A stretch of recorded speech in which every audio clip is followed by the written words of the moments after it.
निफ्राय बे आफादा ब्रह्म धोरोमखौ लानानै गोबाव समनिफ्रायनो जोबोद एक्टिभलि खामानि मावबोदों आरो दिनै बेवहाय मालिपारायाव गिदिरथार मोनसे जग्य आहुति होनानै मागि पुर्णिमाखौ बेवहाय बिथांमोना बेवहाय फालिदों आरो बेवहाय बाहागो लानो मोननानै गोजोननाय मोनदों आरो जों गावखौनो एसे गोथारथि मोनसे अनुभब जादों। आङो स्वरूप स्थितिनि फारसे रोजा रोजा साबायखर बावदों जे बिथांमोना बर' माहारिनि जि मोनसे रायजो राजाफोरनि गेजेराव ब्रह्म धोरोमखौ फोसावनानै जोंनि जि माखासे गेना गोरोन्थि गोनां साननाय एबा बायदिसिना सरासनस्रा थासारिनिफ्राय जोबोद मोनसे अर्गेनाइज माने भाबे समाजखौ दावगालांनायाव बिथांमोना जथेस्थ' खामानि मावदों।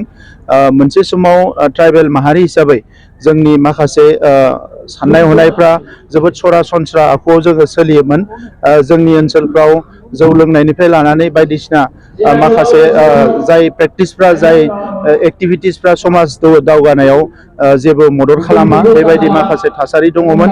दिनै स्वरूप स्थितिनिफ्राय जथेस्थ' जिखिनि सोदांनाय आरो माखासे रिफर्मेशनफोरखौ लाबोदों आं बिनि थाखाय साबायखर बावदों आरो बे आफादखौ गोख्रों खालामनो थाखाय बिनि सिबियारिफ्रा जायगा जायगा सिबिनो थाखाय माखासे थानसालि लुनाय, अफिस लुनाय, बिथांमोननि गेस्ट हाउस लुनाय बेबायदि हाबाफारिफोरखौ जोङो बिटिआर सरकारा मावगासिनो दङ आरो जिखिनि आद्रा दंबावो अलरेडि 100टा आसामनि चिफ मिनिस्टार बिथाङा मन्दिर लुनायनि थाखाय एप्रुभ होबाय।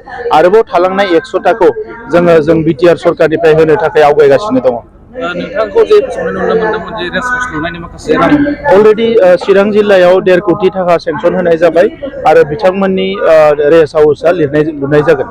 बर' रावा भारतनि गोजौसिन सदनाव जायगा मोनो मा बेथ' 8 सिडुलाव हाबनाय लोगो लोगोनो बर' रावा जेरावबो जायगा मोननांगौ भारतआव आरो बर'नि दैदेनगिरि बिथांमोनखौ आं साबायखर बावगोन जे रावखौनो बयनिख्रुइ फार्स्ट टारगेट लानानै खामानि मावदोंमोन। दिनै भारतआव गोबां रावारि मानसिफोर दङ दाबो रोजानिख्रुइ बांसिन, नाथाय बर' रावा जे फारिलाइ 22आव हाबदों, 90 सिडुलाव हाबनानै 22आव लिस्टआव जोंनिया दङ।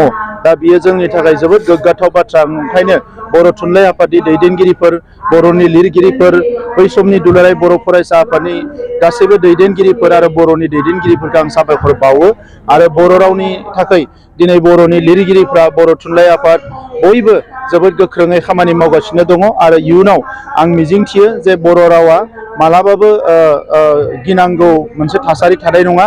मानोना जेरैबायदि बर' रावखौ गोख्रों खालामनो थाखाय खामानि मावदों, बर'आ मुलुगाव मोनसे मुंदांखा राव जानो हागोन, बे फारसे दावगालांगासिनो दङ।